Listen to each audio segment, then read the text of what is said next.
Hello guys, welcome to tutor call. हमने पिछले video में देखा था 20th क्वेश्चन तक कैसे सॉल्यूशन करना है। हम क्या सॉल्व कर रहे हैं, जेईई मेंस का सॉल्यूशन 8 जनवरी शिफ्ट 1 2020। हम मैथ्स सेक्शन का पेपर सॉल्व कर रहे हैं, ठीक है। अभी हम इस वीडियो में हम 21th क्वेश्चन से चालू करेंगे, ठीक है। तो अब ये क्वेश्चन देखेंगे। इस क्वेश्चन में हमको क्या बोला है कि the number of 3 × 3 matrices A with entries from set -1 0, 1 such that the sum of diagonal entries of A into A transpose is 3। देखो, एक मुझे 3×3 की मैट्रिक्स दी हुई है, ठीक है। इसके एलिमेंट अगर मैं बोल दूं कि A1 1 होगा, A1 2 होगा, सो ऑन ऐसे होंगे एलिमेंट्स। इसका जो A ट्रांसपोज होगा तो क्या होगा, A1 1 इधर हो जाएगा, A1 1 2 इधर हो जाएगा, इधर ऐसे एलिमेंट्स रहेंगे, ठीक है। अब अगर मैं इसका जो ट्रेस निकालूं, उसका क्या बोल रहा हूँ, ट्रेस मुझे क्या निकालना है, such that the sum of diagonal elements. तो डायगोनल एलिमेंट्स का सम क्या होता है, वो होता है मेरा ट्रेस ऑफ मैट्रिक्स, होता है मेरा क्या, सम ऑफ डायगोनल मैट्रिक्स। तो मुझे क्या ट्रेस निकालना है इसमें मुझे ट्रेस निकालना है ए इंटू ए ट्रांसपोज का, ठीक है। तो यहाँ क्या करूँगा, ट्रेस मुझे ए इंटू ए ट्रांसपोज का निकालना है, ठीक है। तो ए मेरा ये है, ए ट्रांसपोज ये है। तो डायगोनल का अगर आप देखना चाहोगे तो पहला जो इधर बनेगा वो कितना रहेगा, A1 स्क्वायर प्लस A1 2 का स्क्वायर प्लस A1 3 का स्क्वायर। तो ये ट्रेस जो रहता है, ये A1 square plus A1 2 square plus A1 3 square plus बीच वाला टर्म क्या बनेगा, A21 square plus A22 square plus A23 square, और लास्ट वाला डायगोनल पर क्या बनेगा, A31 square plus A32 square plus A33 square, ठीक है। ये आपका ट्रेस रहेगा। अब देखो, ट्रेस में बोल रहा हूँ, ये समेशन मतलब 9 टर्म्स रहेंगे मेरे, 1 2 3 4 5 6 7 8 9 टर्म्स रहेंगे, और मुझे इनका एडिशन क्या बोला है, 3 होगा, ठीक है। और मैं इनमें क्या डाल सकता हूँ, सिर्फ -1 डाल सकता हूँ, 0 डाल सकता हूँ और 1 डाल सकता हूँ। यानी कि ध्यान से सुनना, यानी कि क्या होगा, मेरे 3 ऐसे टर्म आएंगे जो जहाँ पे मैं क्या डाल सकता हूँ, -1 डाल सकता हूँ या 1 डाल सकता हूँ। क्या बोल रहा हूँ मैं, 3 ऐसी जगह आएंगी जहाँ पे मैं क्या डाल सकता हूँ, -1 डाल सकता हूँ या 1 डाल सकता हूँ, क्योंकि मैं उनका जब स्क्वायर करूंगा तो -1 का स्क्वायर भी 1 होता है, 1 का स्क्वायर भी 1 होता है। तो मुझे 3 ऐसी जगह पे -1 या 1 डालना पड़ेगा, बाकी जगह पे क्या डाल सकता हूँ मैं, 0, ठीक है। तो देखो, ऐसे मैं ऑर्डर बाद में करूंगा, पहले अभी पॉसिबल केसेस देखते हैं। तो देखो, एक तो मैं क्या कर सकता हूँ, 3 जगह 1 डाल दिया और बाकी जगह क्या डाल दिया मैंने, 0, ठीक है। 3 जगह मैंने -1 डाल दिया और बाकी जगह क्या डाल दिया, 0, ठीक है। फिर क्या डाल सकता हूँ, 1 1 और 2 -1 चूज कर सकता हूँ, बाकी जगह 0, ठीक है। और यहाँ पे क्या कर सकता हूँ मैं, यहाँ पे अब मैंने 1 1 2 -1 चुने हैं, तो 1 -1 और 2 1 भी चुन सकता हूँ, तो ये बाकी 0, ठीक है। क्लियर है, यही पॉसिबल केसेस है। और फिर हमको अब क्या करना है, इनको रीअरेंज करना है, क्योंकि ऑर्डर भी मैटर करता है हमारा। तो क्या बोल सकता हूँ, इसका ऑर्डर अगर फाइंड करना चाहूँ तो कैसा होगा वो, 9 फैक्टोरियल बाय, लेकिन यहाँ पे देखो 1 रिपीट कर रहा है, 0 रिपीट कर रहा है, तो क्या हो जाएगा इसका, 3 फैक्टोरियल 1 के लिए और 0 के लिए 6 फैक्टोरियल। तो इसकी वैल्यू कितनी आ जाएगी मेरी, 9 × 8 × 7 अपॉन 6, जो कि मेरा कितना हो जाएगा, 84, ठीक है। अब इसके लिए देखो, इस चीज़ के लिए क्या लिख सकता हूँ मैं, इस चीज़ के लिए भी सिमिलर लिखूंगा, 9 factorial by 3 factorial into 6 factorial, तो इसकी भी वैल्यू कितनी आ जाएगी मेरी, 84। अब इसके लिए देखूंगा मैं, इसके लिए देखोगे तो क्या आएगा मेरा, 9 फैक्टोरियल तो टोटल होगा, लेकिन अब रिपीटेशन किस में, -1 2 बार है, तो इसको 2 फैक्टोरियल कर दिया, 0 कितनी बार है, 6 बार, तो यहाँ पे 6 फैक्टोरियल कर दिया। तो ये कितना हो जाएगा आपका, 9 × 8 × 7 इंटू बस 7 तक, और नीचे क्या आएगा, 2, तो इसको मल्टीप्लाई करेंगे हम तो कितना आएगा आपका, 252, ठीक है। ऐसे ही ये वाला आएगा, इसका वैल्यू भी कितना आएगा, 9 फैक्टोरियल, इसमें -1 की जगह क्या है, 1 2 बार है तो 2 फैक्टोरियल, और 0 6 बार है तो 6 फैक्टोरियल, तो इसकी वैल्यू कितनी आनी चाहिए, 252। तो अभी अगर मैं total number of cases find करना चाहूँ, टोटल नंबर ऑफ केसेस कैसे फाइंड करूँगा मैं, इन सब का सम ले लूँगा। तो मैं बोल दूंगा 84 प्लस 84 प्लस 252 प्लस 252, तो ये कितना आ जाएगा आपका, इनका सम लोगे तो आ जाएगा 72। क्लियर है? चलो हमको the least possible value of A, positive बोला है इधर, positive value of A for which equation, ये इक्वेशन दी है, इसका क्या है, रियल रूट्स है। तो इक्वेशन लिख लेते हैं। ये हमारी इक्वेशन क्या है, 2x² plus a minus 10 into x plus 33/2 is equal to 2a। ठीक है, इसको मैं एक और तरीके से रीअरेंज कर लेता हूँ। तो क्या लिख सकता हूँ, 2x² plus a minus 10 into x plus 32/2 minus 2a equal to 0। ये हमारा क्या है, एक क्वाड्रेटिक इक्वेशन है, और मुझे इस क्वाड्रेटिक इक्वेशन क्या क्या बताया, रियल रूट्स है। तो अगर किसी क्वाड्रेटिक इक्वेशन के रियल रूट्स हैं तो क्या होना चाहिए उसका determinant, greater than equal to 0। ठीक है, तो डिटरमिनेंट कैसे निकालते हैं हम, b² minus 4ac greater than equal to 0। देखो ये a और ये a अलग है, ये a क्या है, मेरा x² के आगे का कोएफिशिएंट। ठीक है, तो मैं क्या कर दूंगा, b² हो गया मेरा a माइनस 10 का होल स्क्वायर माइनस 4, a कितना हो गया 2, c कितना हो गया मेरा 33/2 माइनस 2a। ये क्या होना चाहिए, ग्रेटर देन इक्वल टू 0। तो यहाँ से क्या लिख सकता हूँ, a² प्लस 100 माइनस 20a। इधर से क्या हो जाएगा, इसको ब्रैकेट खोलूंगा, 2 2 कैंसिल, ये हो जाएगा माइनस 66 प्लस ये कितना हो जाएगा 4 इंटू 2 8, 8 2 जा 16a। ये चीज़ हो जाएगी ग्रेटर देन इक्वल टू 0। तो यहाँ से क्या लिख सकता हूँ, a², ये कितना हो जाएगा माइनस 4a, ये कितना रहेगा आपका माइनस 32। चीज़ और मिस कर दी है, जो 32 3 रहेगा, 33 4 जा होगा, तो ये 66 इंटू 2 होगा। तो 66 इंटू 2 कितना होता है 132। ठीक है, तो यहाँ पे क्या होगा, a² minus 4a plus 100 minus 132 यानी 32। ये चीज़ क्या होनी चाहिए, ग्रेटर देन इक्वल टू 0। अब देखो इसको क्या लिख सकते हैं, a² minus 8a plus 4a minus 32 greater than equal to 0। यहाँ से क्या लिखता हूँ, a into a minus 8 minus 4 a minus 8 greater than equal to 0। तो ये क्या लिख सकता हूँ, a minus 4 into a minus 8 क्या होगा, ग्रेटर देन इक्वल टू 0। तो देखो इसका कैसे लिखते हैं हम, इसका कैसे फाइंड करते हैं कि लाइन में जो इंक्रीजिंग ऑर्डर में आप उसको कर दो, रूट्स को अरेंज कर दो, 4 आ गया 8 आ गया, इधर प्लस माइनस प्लस, क्योंकि क्या यहाँ पे a के आगे कोएफिशिएंट पॉजिटिव है, तो यहाँ क्या हो जाएगा प्लस माइनस प्लस। अब मुझे क्या निकालना है, ग्रेटर देन इक्वल टू 0 यानी पॉजिटिव वाला निकालना है। तो कौन सा रेंज रहेगा मेरा, एक तो ये और एक होगा मेरा ये। तो मेरे a का पॉसिबल वैल्यू क्या है, a की पॉसिबल वैल्यू है -∞ टू 4 यूनियन 8 टू इन्फिनिटी, है ना। पे हम लोग ने जो माइनस लिया था ना, ये माइनस नहीं होगा, इधर क्या लेंगे हम +4 कॉमन लेंगे, तभी तो a माइनस 8 बनेगा, तो इधर a प्लस 4 आएगा। तो जो हमारा रूट रहेगा वो कितना रहेगा, a प्लस 4 इक्वल टू 0 यानी a इक्वल टू -4। तो यहाँ पे क्या होना चाहिए, -4।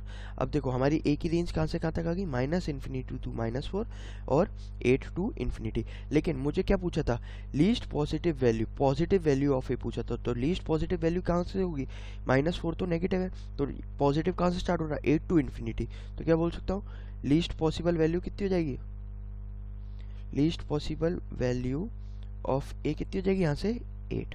तो हमारा आंसर कितना आएगा 8। क्लियर है। तो ओके, हम नेक्स्ट क्वेश्चन देखते हैं। हमें नेक्स्ट क्वेश्चन क्या बोला है कि the let the normal at a point p on the curve दिया है, उस पर किसी भी पॉइंट p पे अगर हम नॉर्मल बनाएंगे तो वो x एक्सिस पे y एक्सिस पे कहाँ कट करेगी, 0,3/2 पे। ठीक है, अभी मैंने बोला है कि उसी पॉइंट पे अगर हम टेंजेंट लगाते हैं तो वो टेंजेंट की स्लोप आती है m। मुझे फाइंड क्या करना है, वो उसका स्लोप का मॉडुलस। तो कैसे फाइंड करेंगे, हमको टेंजेंट वो कर्व की इक्वेशन क्या दी है, मुझे कर्व की इक्वेशन दी है, कर्व की इक्वेशन हमको दी है y² minus 3x² plus y plus 10 equal to 0। ठीक है, ये मुझे कर्व की इक्वेशन दी है। अब इस पे अगर ये पैराबोला इक्वेशन है, पैराबोला पे अगर मैं पॉइंट को ना x1, y1 मान लेता हूँ, तो इस पॉइंट पे अगर इस कर्व पे यानी पैराबोला पे मैं टेंजेंट निकालूँ तो कैसे होगा, y1 माइनस 3x1। मैं क्या कर देता हूँ, y² को y1 डाल देता हूँ, x² को x1, y को क्या डालता हूँ y प्लस y1/2। तो ये कितना हो जाएगा y प्लस y1/2 और इधर कितना हो जाएगा +10 इक्वल टू 0। ठीक है, अब देखो यहाँ से y को कॉमन लिया तो कितना आ गया, इधर से y1 प्लस हाफ ठीक है। अब इधर से मैंने x कॉमन लिया तो कितना आ गया -3x1 बस, और बाकी इधर कितना बचता है y1/2 + 10। क्लियर है। अब देखो इस इक्वेशन में अगर मैं स्लोप निकालने की कोशिश करूं, स्लोप, ये स्लोप कितना है, ये मेरी टेंजेंट की इक्वेशन है, तो बोल सकता हूँ ये कितना हो जाएगा स्लोप ऑफ टेंजेंट, तो ये कितना हो जाएगा -a/b। ठीक है। अब a क्या रहेगा, x के आगे वाला कोएफिशिएंट, जो कि कितना हो जाएगा -3x1/b। b क्या होगा, y के आगे वाला कोएफिशिएंट, जो कि कितना होगा y1 + हाफ। ठीक है। तो यहाँ से क्या होगा, ये चीज़ हट जाएगी, तो ये कितना बचेगा 3x1/y1 + हाफ। ये क्या आ गई आपकी स्लोप ऑफ टेंजेंट। अब मैं क्या कर रहा हूँ, मुझे नॉर्मल की अगर इक्वेशन दी है तो नॉर्मल में मुझे 2 पॉइंट कौन से पता है, एक तो नॉर्मल का पॉइंट ये है, और क्योंकि मैं नॉर्मल इस पॉइंट पे निकाल रहा हूँ तो एक पॉइंट नॉर्मल पे क्या होना चाहिए, ये होना चाहिए। तो अगर मैं स्लोप ऑफ नॉर्मल निकालना चाहूँ तो निकाल सकता हूँ, क्योंकि क्यों, मुझे को 2 पॉइंट दिए हैं, तो 2 पॉइंट की मदद से मैं स्लोप कैसे निकालूंगा, y - y1/x1 - x2। तो ये कितना हो जाएगा y1 - 3/2 x1 - 0, जो कि कितना होगा मेरा y1 - 3/2 x1। ठीक है। अब मुझे क्या पता है, अगर एक पॉइंट पे मैं स्लोप ऑफ नॉर्मल निकालता हूँ और स्लोप ऑफ टेंजेंट निकालता हूँ, तो इन दोनों का जो मल्टीप्लिकेशन रहता है उसकी वैल्यू कितनी रहती है, -1। तो slope of normal into slope of tangent कितनी हो जाएगी मेरी, -1। तो स्लोप ऑफ नॉर्मल कितनी निकली यहाँ से मेरी, y1 - 3/2 x1 into slope of tangent कितनी होगी 3x1/y1 + half is equal to कितना होगा -1। तो यहाँ से देखो x1 कट जाएगा। ठीक है। तो क्या लिख सकता हूँ मैं, y1 - 3/2 को क्या लिख सकता हूँ मैं, इसको 3 से मल्टीप्लाई इधर करना पड़ेगा, और ये कितना रहेगा -y1 + हाफ। तो यहाँ से हम अगर y1 सॉल्व करेंगे तो क्या होगा, ये y1 3y1 - 9/2 आ जाएगा। तो इधर से y1 ऐड, यहाँ पे क्या करना पड़ेगा, ऐड करना पड़ेगा, यानी 5y1/2, और यहाँ पे 9/2 इधर रहेगा, माइनस हाफ इधर कर देंगे, तो कितना हो जाएगा आपका, ये भी हो जाएगा क्या आपका 8/2। तो 8/2, तो यहाँ से आपका y1 का वैल्यू कितना जाएगा, y1 का वैल्यू आपका आ जाएगा 1। क्लियर है। y1 इधर है तो 3 से मल्टीप्लाई करेंगे तो 3y1 ये होगा, इधर क्या है हमारा -y1, तो 3y1 + y1 कितना हो जाएगा 4y1। इधर कितना रहेगा हमारा 9/2, माइनस में इधर लाएंगे तो क्या हो जाएगा +9/2, और यहाँ पे माइनस हाफ है, तो 9/2 माइनस हाफ कितना हो जाएगा 8/2, जो कि 4। तो 4y1 = 4 हो जाएगा, तो y1 की वैल्यू कितनी हो जाएगी मेरी 1। अब देखो y1 अगर मुझे 1 आया तो मैं x1 की वैल्यू निकाल सकता हूँ कैसे, मैं इधर ये x1 y1 क्या है, इस कर्व में इक्वेशन इस कर्व को फॉलो करते हैं, तो इसमें क्या कर देता हूँ y1 1 डाल देता हूँ, तो क्या बोल सकता हूँ 1 - 3x² + 1 + 10 = 0। तो ये कितना हो जाएगा 1 + 1 2 + 10 12, तो 3x² = 12। तो मैं यहाँ से क्या बोल सकता हूँ, x कितना आ गया मेरा +-2। ठीक है। x1 कितना आ गया मेरा +-2। अब मुझे फाइंड क्या करना था, मुझे mod m फाइंड करना था। mod m क्या था मेरा, स्लोप ऑफ टेंजेंट का मॉड, यानी कि mod ऑफ 3x1/y1 + हाफ। ठीक है। तो यहाँ से क्या लिख सकते हो, mod of 3 × ±2 y1 + half. y1 + half कितना होगा 1 + हाफ, यानी कि 3/2। ये कितना हो जाएगा, ये हो जाएगा ±6/3/2, तो 3 ये कैंसिल हो जाएगा 2, तो ये कितना रहेगा +-4 का मॉड, जो कि कितना होगा मेरा 4। ठीक है। तो mod m की वैल्यू कितनी आ गई मेरी 4, तो यहाँ से इस क्वेश्चन का आंसर आएगा मेरा 4। क्लियर है। क्वेश्चन क्या बोला, हमें इस एक समीशन निकालना है इस चीज़ का। ठीक है। तो देखो क्या कर सकते हैं, हमें मुझे समीशन क्या निकालना है, k 1 से 20 जा रहा है, मुझे क्या का निकालना है 1 + 2 + अप टू k। तो देखो पहले मैं क्या कर देता हूँ, ये अंदर वाला चीज़ है, ये अंदर वाला चीज़ क्या है मेरा, sum of natural numbers. Natural numbers कहाँ तक जा रहे हैं, k तक। तो क्या बोल सकता हूँ, समेशन ऑफ k = 1 से 20 तक, और इसको क्या बोल सकता हूँ k × k + 1/2, है ना। तो इधर से क्या हो जाएगा, मैं समेशन के अंदर अगर डिवीजन है मल्टीप्लिकेशन है तो उसको बाहर ले सकता हूँ, तो क्या बोल सकता हूँ 1/2 × समेशन ऑफ k + 1 से 2 तक 20 तक k + k²। तो इसको क्या कर सकता हूँ, जब भी प्लस रहता है तो मैं सेपरेट समेशन ले सकता हूँ, तो हाफ × समेशन k 1 से 20 k का समेशन प्लस हाफ × k = 1 से 20 किसका समेशन, के स्क्वायर का समेशन। तो ये क्या होता हो जाएगा, ये मेरा हो जाएगा 1 + 2 + 3 plus so on up to 20। तो मेरा क्या हो जाएगा, sum of natural numbers 20 natural numbers. तो कितना होगा, n × n + 1/2, यानी कि 20 × 21/2। और इधर इसका क्या होगा, हाफ इंटू ये क्या होगा 1² + 2² + 3², यानी मेरा sum of square of the natural numbers कहाँ तक, 20 तक। ये इसका वैल्यू कितना आता है मेरा, n × n + 1 × 2n + 1, यानी कि 2 × 20 40 + 1 41/6 ये रहेगा। ठीक है, अब देखो यहाँ पे क्या काट सकते हैं, 2 2 ये गया 4 ये 5 बचा, तो 21 5 105। अब इधर देखो, इधर क्या कर सकते हो आप, इधर आपने 3 ये कटा, 3 इधर कटा, तो 7 इधर बचा, इधर 2 बचा। ठीक है, इधर देखो 2 2 4 और इधर 5, तो कितना रहेगा आपका ये 35 × 41, 35 × 41, जो कि कितना आ जाएगा आपका 1435। तो आपका आंसर क्या आएगा, 1435 + 105, जो कि कितना होगा 1540। तो समीशन जो आपका ये सीरीज का समीशन आएगा वो आंसर कितना आएगा आपका 1540। तो यहाँ पे आंसर कितना होगा 1540। क्लियर है, ओके। क्या बोला है कि एक अर्न है, अर्न मतलब कोई बैग मान लो, अर्न की जगह बैग मान लो, उस बैग में क्या है मेरे 5 रेड बॉल है। ठीक है, ये क्या है 5 रेड बॉल है और 4 ब्लैक बॉल है। ठीक है, और बाकी कितने 3 वाइट बॉल है, 3 वाइट बॉल है। अभी मुझे क्या बोला है कि मैं ना 4 मार्बल इसमें से चुनूंगा, मतलब 4 बॉल इसमें से चुनूंगा, और मुझे पूछना है कि अटमोस्ट 3 ऑफ देम क्या होने चाहिए, रेड। मतलब कि जो मैंने 4 बॉल चुने, 1 2 3 और 4 बॉल चुने, उसमें मैंने यहाँ पे देखो अटमोस्ट बोला है, अटमोस्ट बोला है, यानी कि केस कितने हो सकते हैं, या तो क्या एक भी रेड नहीं हो सकते, यानी 0 रेड मैंने चुने, है ना। एक केस क्या होगा, 1 रेड चुना, दूसरा केस क्या होगा 2 रेड चुने, और फिर तीसरा केस क्या होगा 3 रेड चुने।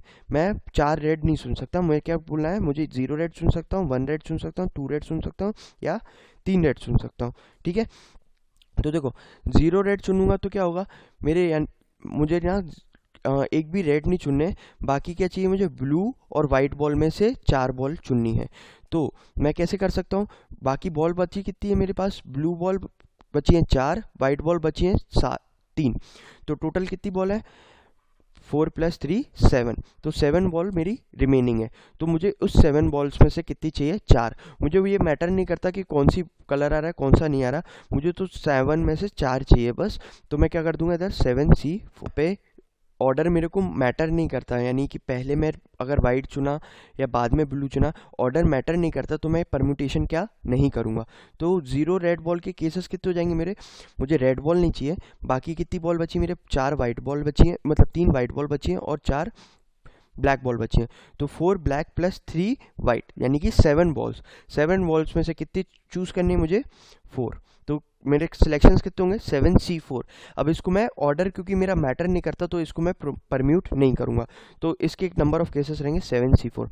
ऐसी अगर मैं 1 रेड बॉल के चुनूँ, तो 1 रेड बॉल के लिए मुझे क्या है, मेरे पास चॉइस कितनी है 5 चॉइसेस हैं, 5 चॉइसेस में से कितने चुनने पड़ेंगे मुझे 1, तो 5C1 इंटू बाकी बॉल कितने बचे मेरे पास 7 बॉल बचे ब्लैक और वाइट को काउंट करके, तो इनमें से मुझे कितने चुनने पड़ेंगे, अगर किसी को भी मैं रेड दे देता हूँ तो मेरे पास बाकी कितनी चॉइसेस है 3 चॉइसेस, तो मैं कितने केस बनेंगे 7C3। अगेन यहाँ पे मुझे ऑर्डर मैटर नहीं करता, तो यहाँ पे मैं परम्यूट इसको नहीं करूँगा, मैं सिर्फ चूजिंग कर रहा हूँ। ठीक है, अब अगर मैं 2 रेड बॉल्स लूँगा तो मेरे पास कितने में से चुन सकता हूँ, 5 रेड बॉल है, 5 रेड बॉल में से 2 रेड बॉल चुनूंगा। ठीक है, इनटू बाकी मेरे पास कितनी बॉल्स हैं 7 बॉल्स हैं, 7 में से मुझे कितनी चुनने हैं, रेड तो 2 ले लिए, बाकी चॉइसेस कितनी है मेरे पास 2 बाकी हैं, तो क्या कर दूंगा इधर 7C2। ठीक है, अब अगर 3 रेड बॉल के लिए बोलूँ, 3 रेड बॉल के लिए क्या करूँगा, मुझे 5 रेड बॉल्स है, 5 रेड बॉल में से 3 चूज करनी है, इनटू बाकी कितनी रेड बॉल है मेरे पास, बाकी बॉल कितनी है 7, ब्लैक और वाइट मिला के 7, इनमें से अगर मैंने 3 रेड चुन ली, मेरे पास बची कितनी चॉइसेस है 1, तो ये क्या कर दूंगा 7C1। तो अगर 7C4 की मैं वैल्यू निकालूँ, 7C4 की वैल्यू कितनी होती है 7 × 6 × 5 × फोर नहीं करेंगे, 4 फैक्टोरियल से डिवाइड हो जाएगा यहाँ पे, तो ये कितना होगा 3 इंटू 2 यानी 6 ये कट जाएगा तो कितना बचेगा 7 5 ज़ा 35। अब यहाँ पे देखते हैं, यहाँ पे क्या होगा, मेरा 5 तो ये हो जाएगा 5C1 और 7C3 और 7C4 की सेम वैल्यू रहेगी, तो ये कितना हो जाएगा 35 इधर हो जाएगा, तो 5 इंटू 35 175। ठीक है, अब मैं क्या बोल रहा हूँ, नेक्स्ट केस देखेगा तो ये इसका क्या होगा 5C2 की वैल्यू कितनी होती है मेरी 5 इंटू 4/2 यानी कि 10। 7C2 की वैल्यू कितनी होगी 7 इंटू 6/2 यानी 7 इंटू 3 यानी कि 21। तो 21 इंटू 10 कितना जाएगा 210। अब इसका देखो तो इसका क्या होता होगा 5C3 और 5C2 की वैल्यू कितनी होगी सेम ही होगी यानी 10 और 7C1 कितना होगा मेरा 7, तो ये कितना हो जाएगा 70। तो टोटल नंबर ऑफ केसेस देखो यहाँ पे, टोटल नंबर ऑफ केसेस कितने होंगे इन सारे केसेस का सम, इन सारे केसेस का सम यानी कि 35 प्लस 175 प्लस 210 प्लस 70, तो ये कितना आ जाएगा इसका सम टोटल हमारा 490। तो जो हमारा आंसर रहेगा वो कितना रहेगा 490। क्लियर है।